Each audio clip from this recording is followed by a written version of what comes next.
بسم الله الرحمن الرحيم الحمد لله رب العالمين الصلاة والسلام على سيد الأنبياء والمرسلين اللهم علمنا ما ينفعنا وانفعنا بما تعلمنا وزدنا بفضلك علما وتعليما إنك على كل شيء قدير. So Bismillah ar-Rahman ar-Rahim. Last week we started on the verse of Tayammum. So we are on verse Ma'idah, on Ma'idah 6. So the table spread 6. So it's a very good idea that you have a translation of the Quran in front of you. Any translation of the Quran in front of you, it doesn't matter. Yusuf Ali is very good. A.J. Arbery is very good. Pickthall is good. There's many that are very good. Abdul Halim is very good as well. So it says, so the verse of the Quran says, it's with Ma'idah verse 6, فَلَمْ تَجِدُوا مَاءً. So the verse says, if you go to the low place, meaning you relieve yourself, meaning you break wudu, or if you touch women, meaning you break your wudu by touching women, or you have to make ghusl because of intercourse with women. فَلَمْ تَجِدُوا مَاءً. And you don't have any water. What do? You need to pray in this obligation, but you do not have the means to fulfill the obligation because there's no water. You can't make ghusl if you need to make ghusl, and you can't make wudu if there's no water. If you need to make wudu. So what do? فَلَمْ تَجِدُوا مَاءً. And you don't find any water. So what does that number one tell us? It tells us that it's not possible, as I mentioned last week, it's not possible to make wudu with anything other than water. So according to the Jumhur al-Ulama, the vast majority of the ulama, it is not valid to use something like milk or vinegar or washing up liquid or something else to make wudu. You have to use water specifically. Well, why? Where did you get that from? Well, Allah subhanahu wa ta'ala said, if you can't find any water, then make tayammum. So surely, if vinegar or milk or something else like juice or whatever it is was something that could be used, then surely it would be mentioned. فَتَيَمَّمُوا صَعِيدًا طَيِّبًا. Then search out the whatever it raises up. So we mentioned last week, does it raise up meaning dust? Or do we mean anything that raises up from the earth, meaning stones and the earth and anything that's naturally of the ground? So we mentioned the debate last week. When you're making tayammum, do you have to use dust, meaning earth on the floor that has dust that rises, or can you use a stone that has no dust on it? That was a debate, and we mentioned that the proper position to use in hospital when you're in hospital is to get a stone. So you have a stone, you take it into the hospital room, and so when if it's too difficult to make wudu, you will just make tayammum, etc. So then it says, فَامْسَحُوا بِوُجُوهِكُمْ. And wipe your faces. This is your face. So you tap the dust or tap the rock, whatever it is, and you do your face. And you tap again. And then it says, وَأَيْدِيكُمْ. And your arms. And as we mentioned in the verses of wudu, this is your arm all the way up to here. All the way up to your shoulder is your arm. So how much of that do you actually have to wipe? Right, how much of that do we have to wipe? We mentioned last week that the majority of the ulama, they say, well, in wudu, which is the basis, which is the original thing that you do, and the thing for which tayammum is a substitute, you do from your fingertips up to and including your elbows. So therefore, in tayammum, you have to wipe, go like this, all the way up, unbutton your shirt, go up to and including your elbow. You'd have to wipe that in your tayammum. Okay, that will be the position of the Jumhur al-Ulama. A number of scholars, I believe it's the Maliki school and the Hanbali school, Allahu Alam, so, and in position of Imam Nawawi and others of the Shafi school, that you only have to do the hands. So you would tap your face, make sure you go under your nose, anywhere that the dust is not going to reach, tap again, just to your hands. And again, that's very, very useful, again, for somebody who's in a hospital, because sometimes you might have a catheter or something like that that's difficult, or an injury on your arm, and so that makes it much easier.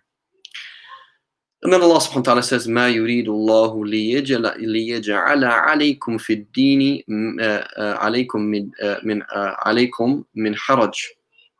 So Allah subhanahu wa ta'ala does not want to make any difficulty for you whatsoever. مَا يُرِيدُ اللَّهُ لِيَجْعَلَ عَلَيْكُمْ مِنْ حَرَجٍ. Min means any.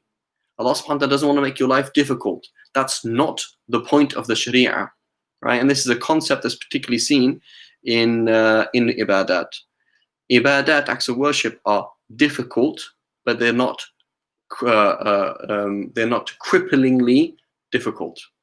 Allah subhanahu wa ta'ala doesn't ask us to do things that are cripplingly difficult. And there's countless examples of that. Countless examples of that. Right? For example, we all go on Hajj, mashallah. The whole ummah goes on Hajj. Some people walk for months, some people drive, some people go by plane. Everybody's putting effort. It's very, very difficult. And at the beginning of the Hajj, we all saw the moon. Well, at least we thought we saw the moon. And mashallah, we're all at Arafah, okay, on the 9th day of the month, and we're all making dua, and it's so moving. And then on the 29th of the Hijjah, somebody says, subhanallah, there's a new moon. So that means there were only 28 days of the Hijjah. That's impossible. So that means we actually saw the Hijjah late. We actually saw it a day late. What does that mean? It means that when we all stood at Arafah on the 9th, it wasn't actually the 9th, it was the 10th. Sorry guys, too bad. You all came on Hajj, but sorry guys, you've all got it wrong. So you're all gonna have to come back next year. Does Allah ask us to do that? The fact that everybody got it wrong, you're all gonna have to come back next year. It was so difficult. You spent months, you spent thousands. It was so difficult doing this Hajj, and yet you got to come back next year because, sorry, got the wrong day. It's not like that. Allah subhanahu wa ta'ala doesn't make, it's not like that. What happens? Arafah is defined by the day that people do Arafah on. Why? Because it would be extremely difficult if they had to get it right. It's extremely difficult. So, مَا يُرِيدُ اللَّهُ لِيَجْعَلَ عَلَيْكُمْ مِنْ حَرَجٍ. Allah doesn't want to give you difficulties. Allah doesn't want to make life hard for you. The deen is not there to make life hard for you. Doesn't ask you to do impossible things. You have to get it exactly right, otherwise, khalas, that's over. You have to pray and be absolutely still. If you move, your prayer is over. It's not like that. The deen is easy. No water, that's okay, go make tayammum. Not the end of the world. Right? Now, applying that principle is where it's difficult. How much is too much? How much is too much? When is it too hard to do something like that? So, for example, the ulama, they discuss, okay, there is water. There is water, but the water is over there. So, well, how far would you be expected to walk to go and get the water? Right? What if between you and the water was 10 lions? Would you have to go and get the water and fight the lions? No. Why? Because the reason why you can make tayammum and not use water is because there's danger if you use the water and you for wudu and you need it to drink. So the whole point of tayammum, or often the case of tayammum, is to save your life. So if the only way you can get the water is to risk your life, then obviously not. Okay, but what about just walking far? Is that considered difficult? So no, that is considered difficult. So they'll say you don't have to walk X amount. Well, what exactly is X amount? Right? Here, this is where the fuqaha, they have to look at the Sharia in great details and say, yes, the concept is the Sharia isn't too hard. But what does too hard exactly mean? And they're going to make a judgment based on fiqh, how fiqh works. We know that the Sharia is serious. It's not a joke. We also know it's not cripplingly difficult. So where is the line between, come on, just, put a bit of effort into it and do it, and when do we say, no, this is too hard? And that's why we find that the fuqaha disagree. This is why the fuqaha disagree, right? Is that we'll find sometimes it's simply judgment. It's not even an issue of reading the hadith in a different way. It's just judgment. Is this considered too hard or not? Right? Is it considered too hard or not? Right. Another debate, for example, just on judgment. Okay, not having water. Is not having water the same as not being able to get water in the prayer time? So let's say, for example, you have 2 minutes to pray dhuhr. 2 minutes to pray dhuhr. If you went up to the 3rd floor where the bathroom is to make wudu, you would miss the prayer. So can you make tayammum?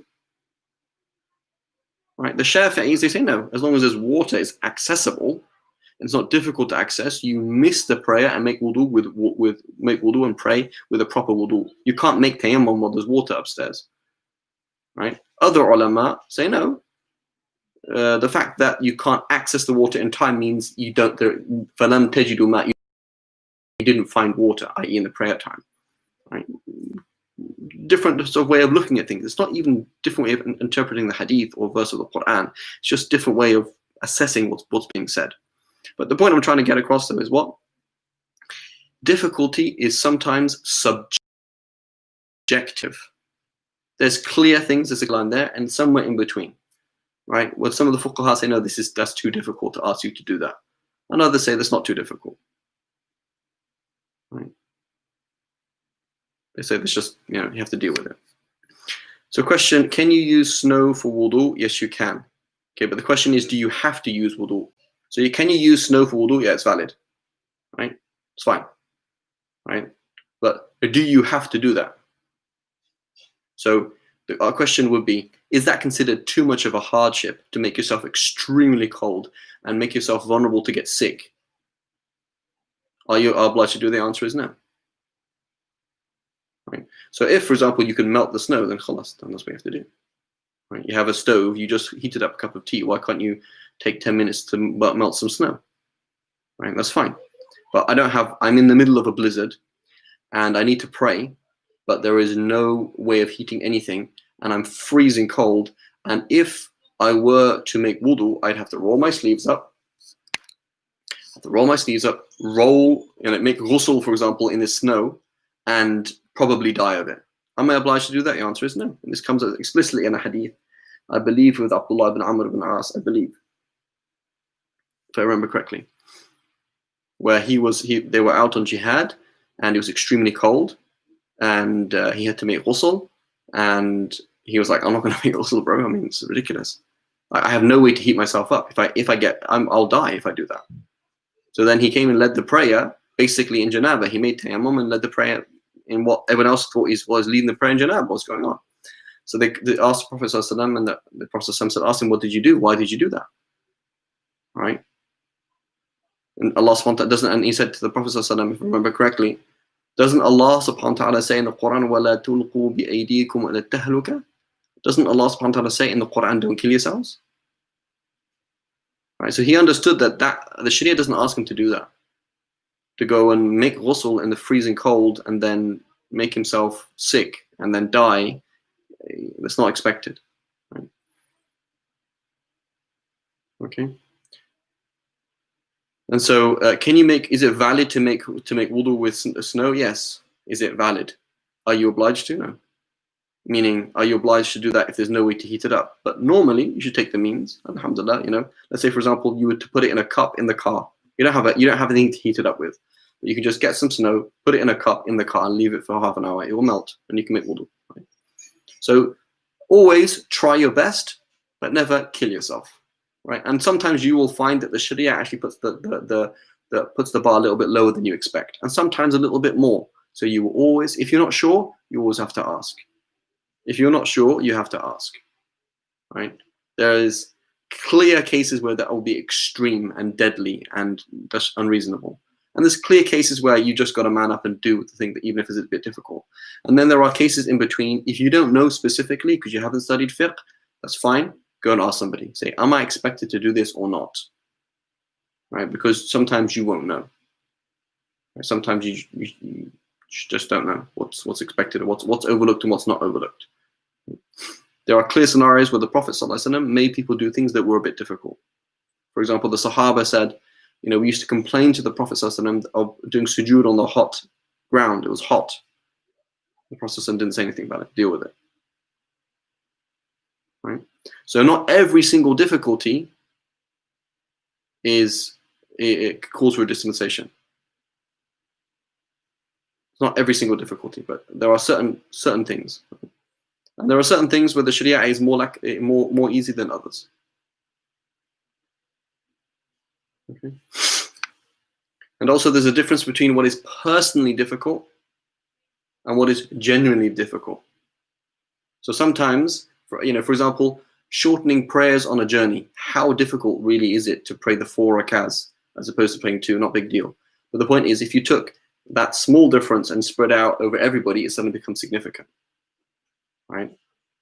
And so it's now relevant. So generally speaking, when there's a widespread recurrent difficulty, the Sharia opens up, becomes easier. But for you specifically, it isn't. For example, I'm with my daughter in the airport and she's 2 and she throws up all over my clothes. What do? Is it excused? No. You have vomit all over your clothes. I don't have any other clothes to wear. Okay, what do I do then? Can't I just pray like this because it's difficult? It's really difficult. I've got a baby crying. I've got to get to a flight. It's really hard. Yeah, but you're just an individual. And that's a one-off scenario. It's not a recurrent scenario. It doesn't happen every day and doesn't happen to everybody. So life for you individually could be difficult today. And you might have to do something that's quite hard in the Sharia, right? But if it's recurrently, if it's difficult on a recurrent basis and for everybody, then it's harder. Then it can change more easily. Just to give an example, Farid Dingle is alone on a desert island with a pig. There's just me and a pig. Okay, can I eat the pig? So yes, if you're gonna die. Okay, how much of the pig can you eat? The bare minimum. All you can eat is enough to survive for this moment. That's all. Can't eat any more than that. Okay. That's how it works. الضرورات تقدر بقدرها. Duress shall be treated with it to its exact measurement, no more. Right? That's the principle. الضرورات تقدر بقدرها. Okay. What happens now when there's 1,000 people on a desert island and they are trying to make a boat and they're trying to live life and they're trying to dig up whatever they can of water and get the salt water and change it into drinkable water, for example. And there's a pig on the island that we could kill and eat. Do we all have to eat the bare minimum? No. We don't all have to eat the bare minimum. You can eat a bit more. Why? Because of the general difficulty if all of us did that. If we were to all just eat the bare minimum, we wouldn't be able to function as a society. So the Sharia opens up a little bit more because it's a umum al-balwa. It applies to everybody. Right? And so there are scenarios where things that when it's recurrent, like wudu, for example, it's recurrent. The need for water is recurrent and applies to everybody or to many people, right? Whereas something that is just one-off or restricted it's not the same. Okay, so we will find that sometimes the Sharia will change and tweak because it is more widespread as opposed to just a one-off scenario. And also what we find in the Sharia always weighs up masalih wal mafasid. Harm, benefit, and harm. Benefit and harm. Right? So many scholars have written on this and observed why is the Sharia sometimes going this way and sometimes going that way? Sometimes it's difficult and it says it doesn't change, and sometimes it'll go otherwise. You know, for example, at gunpoint, what can I do at gunpoint? There are certain things that I can be pushed to do at gunpoint and certain things I cannot be pushed to do at gunpoint. Right? So at gunpoint, for example, I can break your car. Someone says, Farid, if you don't break Sa'ad's car, smash his window in, I'll shoot you. I can do that. That's fine. So where's the maslaha and the mafsada? There's a harm in me getting killed, and there's a lesser harm in his car being broken, so I can do that. Also because I can pay him back, right? So fiqh-wise, just because I'm not sinful for breaking his car, I still owe him the money for breaking the car, okay? Because I did cause his car being broken, okay? If you put a gun to my head and say, Farid, if you don't kill Sa'ad, I'll kill you. Can I kill him? No, can't do that. Right? So the benefit and the harm, etc. So there's an equal harm. Either I die, he dies the same. Right? And even sometimes you could, even if you said, well, Farid, either I'll kill you. If you don't kill him, I'll kill everybody in the world. I'll blow the whole world up now. Even so, you can't do that. There are certain things that you still can't do. And so, but the Sharia in general is always about a push and a shove of masalih and mafasid, benefit to mankind or harm to mankind. It's all about benefit and harm to mankind, right? So the ibadah is a benefit to you. Also, living is a benefit to you. Getting by in life in a practical way is also a benefit to you, right? Leaving an ibadah is a harm to you, right?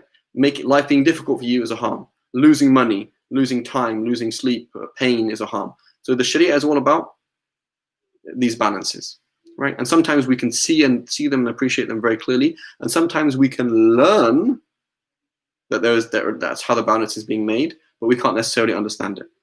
For example, you say, why is it that it's halal for a man to have 4 wives, but a woman can only have 1 husband? Why? Right? So, some people might say, well, obvious, and others might say, not so obvious. Right? But we can learn something about it. Right? We can learn something about how Allah subhanahu wa ta'ala is, what Allah is telling us about men and women that's different. And so sometimes we will see things like, well, doesn't really make sense to me.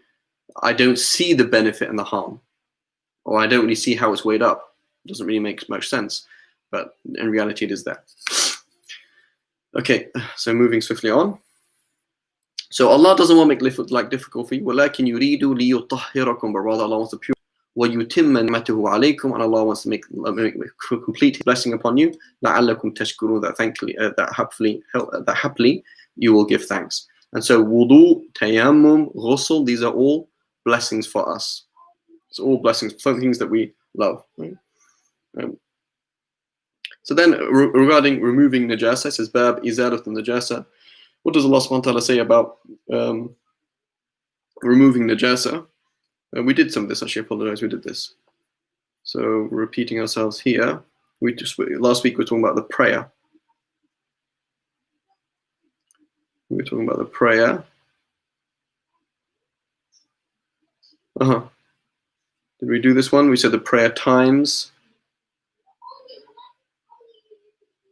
We mentioned here in verse Surah Al-Isra 78 that Allah subhanahu wa ta'ala says, and establish the prayer at the time of the zenith, when the sun passes the zenith, duluk ash-shams ila ghasaq al-layl, until the darkness of the night, i.e. Dhuhr continues into Asr, Asr into Maghrib, Maghrib into Isha, wa Qur'an al-Fajr. And we mentioned the difference of agreement about does Dhuhr, so Dhuhr continues into Asr, and Asr continues into Maghrib. But does Maghrib continue or not? We mentioned that as well last week. And inshallah we'll finish with this surah, this ayah. This is Surah Al-A'raf 31. Surah Al-A'raf 31. It says, Ya Bani Adam, O sons of Adam. I.e., what does that mean, O sons of Adam? Rhetorically, it means, O people who are of this legacy. O people who are following the legacy of Prophet Adam, of this person who was created ex nihilo, created from nothing, from Allah subhanahu wa ta'ala, and honored and made this tremendous being, and honored in this particular way. So, O you who are the sons and daughters of this tremendous being, i.e., recognize your lineage and recognize your destiny, your teleology, what you are aiming towards. This is the most fundamental thing we have to edit out of modern education, is that there is no teleology in modern education. Nothing is going in any direction. It's just things are there. World War I, what is the deep, fundamental, universal concept of World War I? Well, nothing. Right? We need to see it. So as Muslims, we see everything in its teleology, in its fullest perspective. Right? In the whole picture of mankind. What do we learn from it? We look at this little thing in the wider context. We look at DNA in the wider context. Everything has to be connected, continue back to the wider context. That's spiritual literacy. Spiritual literacy is to see Bani Adam. Right?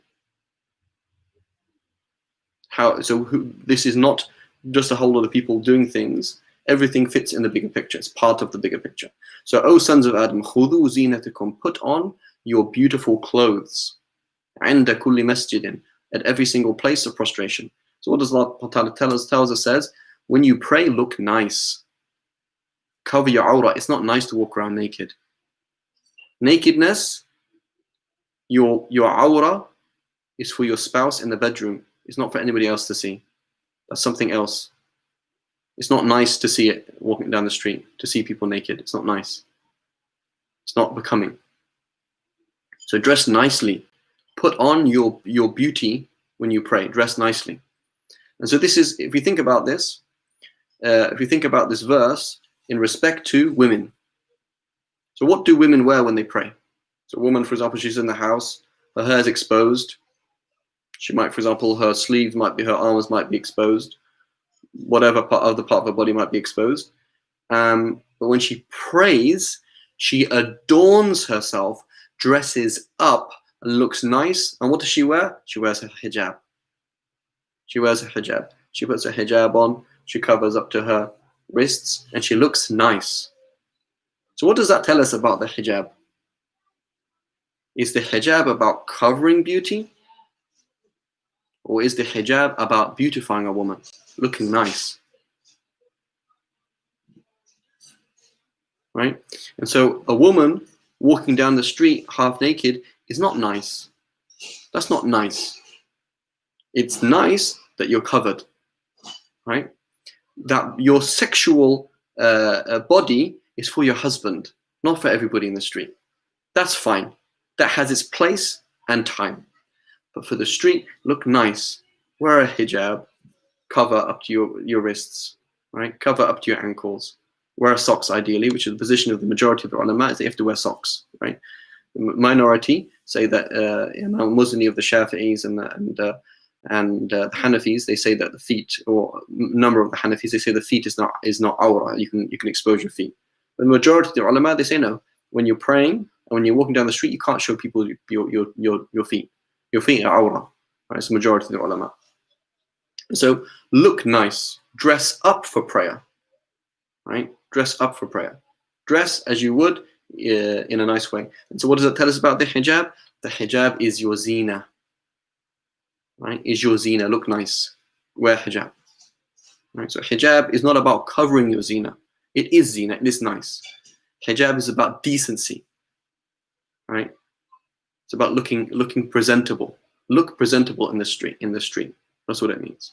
Okay, what's presentable? Isn't presentability a social construct? I mean, socially relative, isn't it? Yeah, it's all socially relative until Allah subhanahu wa ta'ala tells you. Because everybody makes up their own standards and their nufus come in and change things, but Allah subhanahu wa ta'ala has made a standard and said, listen, your face and your hands, it's of decency to expose those things. And it's not of decency to expose more than that. And for a man, it's of decency, basic decency, that he covers from his belly button down and to his knees. So he's from knees up and his belly button down, that's covered. That's considered decency, right? And then social standards will come in. Well, in this setting, is it really appropriate for a man to be walking chest exposed in this setting? Probably not, right? So that's something else. And the fiqh rulings will change there based on thing. But in terms of its basic standard, that's what we're talking about. Right? So what it tells us is that when you pray, you have to cover your awrah. You have to cover your awrah, meaning navel to knee, and for men and for women, everything but from the face and hands. And certain of the ulama, the Hanafis and certain other scholars, they said your feet as well are excused. So inshallah, any questions there?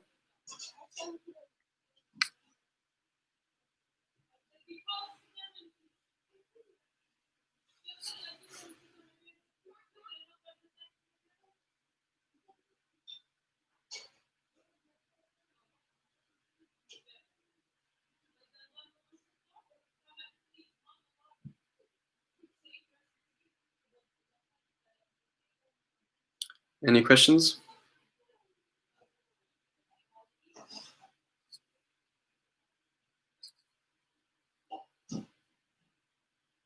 Okay, inshallah, we'll stop here.